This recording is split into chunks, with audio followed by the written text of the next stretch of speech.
Hey guys, welcome back to my channel. Here I like to share recipes, meal prep, and dinner inspiration. Over the last few weeks, we have stocked my freezer with meals and staple ingredients that make cooking from scratch more sustainable for us. And because my freezer is so nicely stocked, this week I'm going to focus mostly on snacks.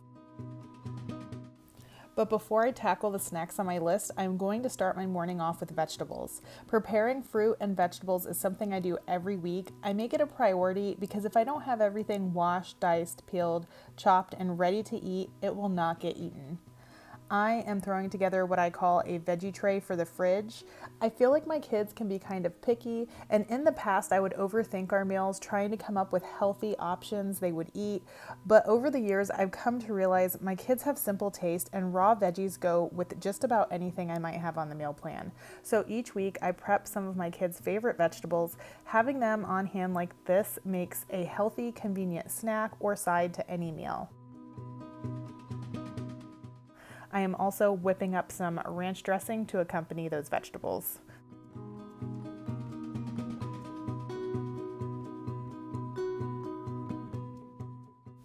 I am making another chickpea salad. I think this is the third time this past month I've made this. It is so good.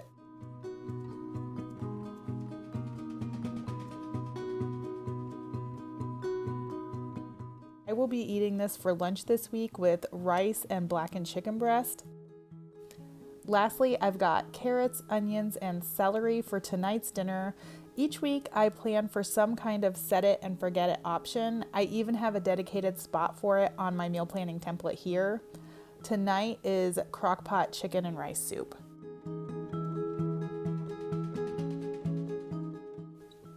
Nothing goes better with soup than fresh baked bread. I prepare this dough almost every week. I love this recipe because it's super soft and fluffy and it yields 4 loaves.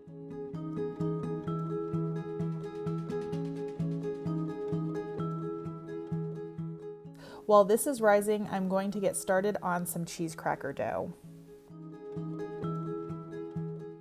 I grossly overestimated the amount of cheese I needed for last week's meal prep, so I'm trying to use up what I have on hand. I typically shred the cheese for these finer than this. My little hand mixer was struggling to cream the butter and cheese the way I wanted, but they turned out just fine. I had enough leftover cheese for 2 batches of crackers. I baked 1 on this day.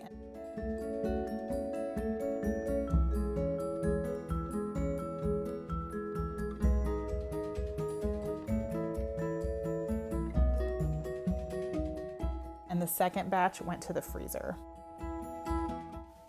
Next, I wanted to make some kind of chocolate cookie we can use for s'mores. We are starting to enjoy some cooler weather here in Botswana, and my kids love to make s'mores in the fireplace. We loved using the chocolate honey-made graham crackers when we lived in the States, and I have a really good graham cracker recipe that we typically use for s'mores. However, as I was scrolling Pinterest, I came across these chocolate wafer cookies. I like that these are a slice and bake style of cookie. I figured baking these from frozen would be easier this way.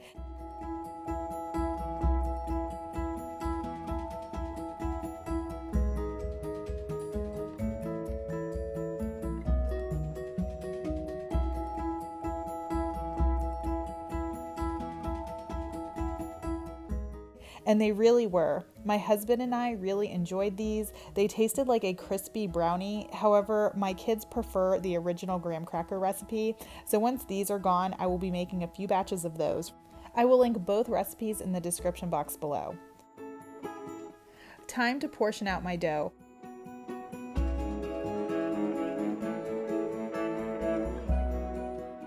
I'm going to use half this for dinner rolls. These will be used for burgers I have on the meal plan later this week.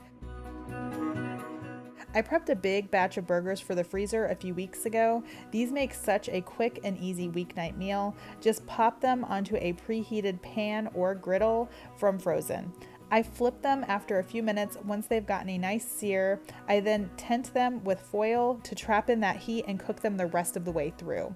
These were served with some frozen potato wedges and those raw veggies. I am also portioning out 1 sandwich loaf, which will be used for grilled cheese sandwiches for lunches this week.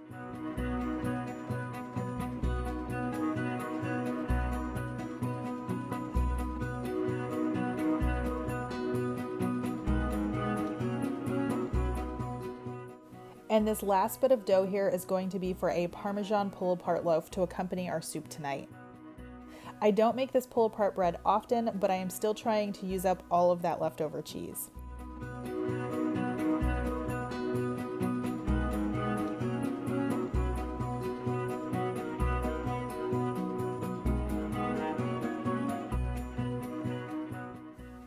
And in the interest of using up what's on hand, I am chopping up some almonds for what my family calls cookie granola. These almonds have been hanging out in my fridge for weeks now. I bought them when I was experimenting with some homemade kind bars that didn't quite work out. If you want to try this cookie granola at home, this is what you'll need. Just mix all your ingredients together in a bowl, then spread on a parchment-lined baking sheet. Bake at 350, stirring occasionally till golden brown. I know that this is not your typical granola recipe. This has evolved over the years from an oatmeal cookie recipe that I tried that didn't quite work out. The added flour in this recipe gives the granola a little extra crunch that my family loves. I feel like ditching the prepackaged snacks is the fastest way to slash your grocery budget, especially if you're living in America right now, which I am not, but just for fun, I filled my Walmart cart with items I would regularly purchase. And yes, you see 2 different brands of frozen pizza in there. But even here in Botswana, I think I can safely say that wherever you live, purchasing ingredients to make food rather than purchasing prepackaged and pre-made items is going to save you money.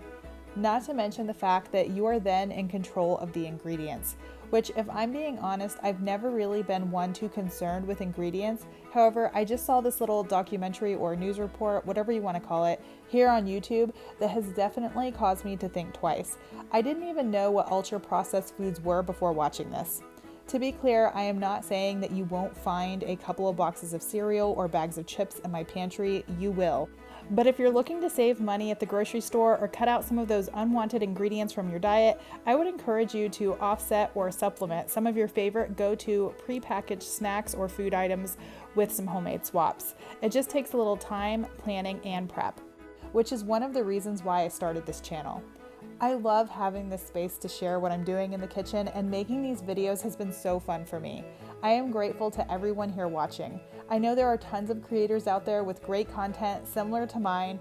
I just wanted to say I appreciate everyone that stops by to my little corner of YouTube, so thank you.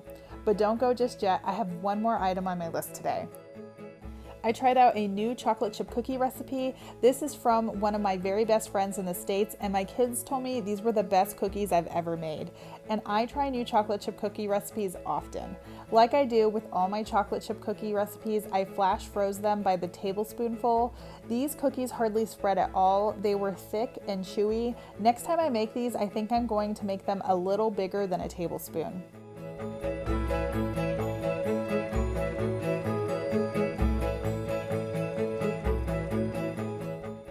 All right, guys, that's all I've got for you today. Thank you so much for being here. Until next time.